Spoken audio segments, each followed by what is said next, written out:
এই ছেলে যে আমার, তার প্রমাণ কি?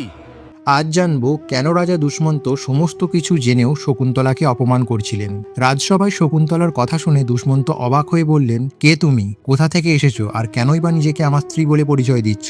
রাজার এই কথা শকুন্তলার কানে বজ্রপাতের মতো আঘাত করলো। তার চোখ দিয়ে জল গড়িয়ে পড়তে লাগলো, কিন্তু পরক্ষণেই সে ক্রোধে রাজার দিকে তাকিয়ে সবকিছু বলতে শুরু করলো। কিভাবে তাদের প্রথম দেখা হয়েছিল, কিভাবে গান্ধর্ব মতে তাদের বিবাহ হয়েছিল, আর কিভাবে রাজা তাকে আনতে সেনা পাঠানোর প্রতিশ্রুতি দিয়েছিলেন, সবকিছু। তারপর বলল, সবকিছু জেনেও তুমি না জানার ভান করছো কেন? আমি পতিব্রতা নারী, আমি নিজে এসেছি বলেই কি তুমি আমাকে অপমান করছো?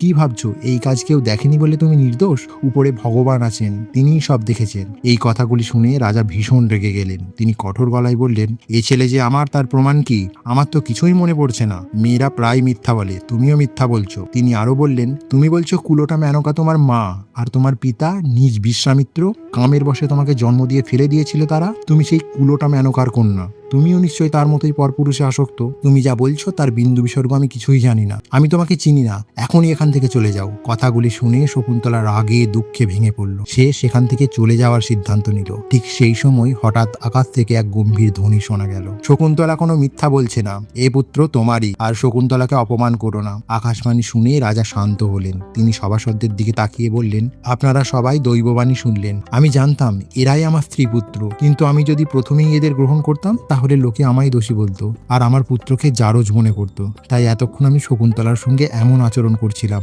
এরপর রাজা শকুন্তলার কাছে ক্ষমা চাইলেন এবং তাকে ও তার পুত্রকে যথাযোগ্য সম্মান দিয়ে ঘরে তুললেন।